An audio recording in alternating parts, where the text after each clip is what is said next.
45,000 fees ಕಟ್ಟಬೇಕು ಅಂತ ಹೇಳಿದರು. ನಾವು 2 ಕಂತು 25,000 ಒಂದು ಸತಿ, 25,500 ಒಂದು ಸಲ ಕಟ್ಟಿದ್ವಿ. ಅದು ಕಟ್ಟಿದ ಮೇಲೆ ಸ್ಕಾಲರ್ಶಿಪ್ದು ಹಣ ಬಂತು. ಸ್ಕಾಲರ್ಶಿಪ್ ಹಣ ನಮ್ಮ ಕಾಲೇಜಿಗೆ ತಂದು ಕಟ್ಟಬೇಕು ಅಂತ ಹೇಳಿದರು. ನಾವು ಇದನ್ನ ಬಗ್ಗೆ ನಾವು ಚರ್ಚೆ ಮಾಡಿದಾಗ, ನೀವು ಬೇಕಾದ್ರೆ ಸಮಾಜ ಕಲ್ಯಾಣ ಇಲಾಖೆಗೆ ಹೋಗಿ ವಿಚಾರಿಸಿ, ನಾವು ಸ್ಕಾಲರ್ಶಿಪ್ ಹಣ ನಮಗೆ ಅಂತಲೇ ಕೊಡ್ತಿರೋದು ಅಂತ ಹೇಳಿದ್ರು. ಸಮಾಜ ಕಲ್ಯಾಣ ಇಲಾಖೆಗೆ ಹೋಗಿ ವಿಚಾರಿಸಿದಂಥ ಸಂದರ್ಭದಲ್ಲಿ ರಂಗೇಗೌಡರು ಆ ರೀತಿ ಕಟ್ಟಕ್ಕೆ ಬರೋಲ್ಲ, ಇಲ್ಲ ನಿಮ್ಮ ಹತ್ರ ಕಟ್ಟಿಸ್ಕೋಬೇಕು, ಇಲ್ಲ ನಮ್ಮ ಸ್ಕಾಲರ್ಶಿಪ್ ತಗೋಬೇಕು, ಎರಡೂ ಕಟ್ಟಿಸ್ಕೊಳ್ಳೋಂಗಿಲ್ಲ ಅಂತ ಹೇಳಿದರು. ಈಗ ಟಿಕೆಟು ಸೋಮವಾರ ಟಿಕೆಟ್ ಕೊಟ್ಟಿರಲಿಲ್ಲ. ಟಿಕೆಟ್ ಕೊಡದೇ ಇರೋದ್ರಿಂದ ಇವತ್ತು ನಾಗರಿಕ ಮಾನವ ಹಕ್ಕು ಆಯೋಗಕ್ಕೆ ಹೋಗಿ ನಾವು ದೂರು ಸಲ್ಲಿಸಿದ್ವಿ.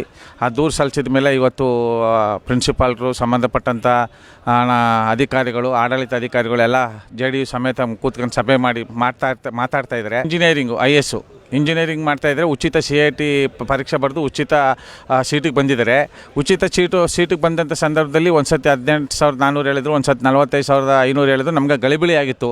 ನಾವು ಯಾವುದು ಒಂದು ತೀರ್ಮಾನ ಮಾಡಿ, ಇಲ್ಲ ನಾವು ಕಟ್ಟಬೇಕಾ ಇಲ್ಲ ಸರ್ಕಾರ ಕೊಟ್ಟು ತಗೋತೀರಾ ಅಂತ ಕೇಳಿದಾಗ JD ಅವರು ಸರ್ಕಾರ ಕೊಟ್ಟು ತಗೋಬೇಕು, ನೀವು ಹೆಚ್ಚುವರಿ ಈಸ್ಕೊಳ್ಳೋಂಗಿಲ್ಲ ಅಂತ ಹೇಳಿದರು. ಆದರೂ ಸಹ ಹೆಚ್ಚುವರಿ ಕೇಳ್ತಿರೋದ್ರಿಂದ ಇವತ್ತು ಎಲ್ಲ ಬಂದು ಸಭೆ ಮಾಡ್ತಾಯಿದ್ದಾರೆ. ಹೆಚ್ಚುವರಿ 45,500 ಕೇಳ್ತಾಯಿದ್ದಾರೆ. 64,000 ಚಿಲ್ಡ್ರನ್ ಸ್ಕಾಲರ್ಶಿಪ್ ಬರುತ್ತೆ ನಮಗೆ ಅಂತಲೇ. ಅದನ್ನು ಇವ್ರಿಗೆ ಕೊಟ್ಟರೆ ನಮ್ಮ ಹತ್ರ 45,000 ಇಸ್ಕೊಳ್ಳೋಂಗಿಲ್ಲ, ಇಲ್ಲ ನಮ್ಮ ಹತ್ರ ದುಡ್ಡು ಇಸ್ಕೊಂಡ್ರೆ ಸ್ಕಾಲರ್ಶಿಪ್ ದುಡ್ಡು ಇಸ್ಕೊಳ್ಳೋಂಗಿಲ್ಲ. ಸರ್ಕಾರ ನೇರವಾಗಿ ನಮಗೆ ಏನು ವಿದ್ಯಾರ್ಥಿಗೆ ನೀವು CIT ಎಕ್ಸಾಮ್ ಬರೆದಿರ್ತಕ್ಕಂಥವ್ರಾಗಿರಲಿ, ತುಂಬ ಬಡವ ಮಕ್ಳಿಗಾಗಲಿ, ನೇರವಾಗಿ ಸರ್ಕಾರ ಸ್ಕಾಲರ್ಶಿಪ್ನ ಮಕ್ಕಳಿಗೆ ಅಂತ ಕೊಟ್ಟ ಮೇಲೆ ಮಕ್ಕಳು ಇಟ್ಕೋಬೇಕಾ ಇಲ್ಲ ಕಾಲೇಜಿಗೆ ಕಟ್ಟಬೇಕಾ, ಇದು ಗೊಂದಲ ಆಗಿದೆ.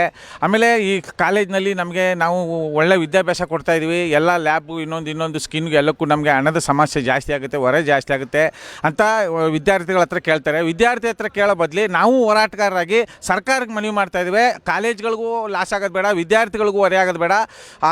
ಕಾಲೇಜ್ಗೆ ಏನು ಸಂಪೂರ್ಣ ಹಣ ಭರಿಸ್ಬೇಕು, ಒಳ್ಳೆ ವಿದ್ಯಾಭ್ಯಾಸ ಕೊಡಬೇಕು ಮಕ್ಕಳು. ಇವತ್ತಿನ ಮಕ್ಕಳು ಮುಂದಿನ ಪ್ರಜೆಗಳು ಅಂತ ನೀವೇನು ರಾಜಕಾರಣಿಗಳು ಹೇಳ್ತಾ ಇದ್ದೀರಿ, ಆ ರೀತಿ ನೀವು ಇವತ್ತಿನ ಮಕ್ಕಳಿಗೆ ಸಂಪೂರ್ಣ ಹಣವನ್ನು ಕಾಲೇಜಿಗೆ ಭರಿಸಿ, ಆ ಕಾಲೇಜ್ಗೂ ನಷ್ಟ ಆಗೋದು ಬೇಡ, ವಿದ್ಯಾರ್ಥಿಗಳಿಗೂ ತೊಂದರೆ ಆಗೋದು ಬೇಡ ಅಂತ ನಾವು ನೇರವಾಗಿ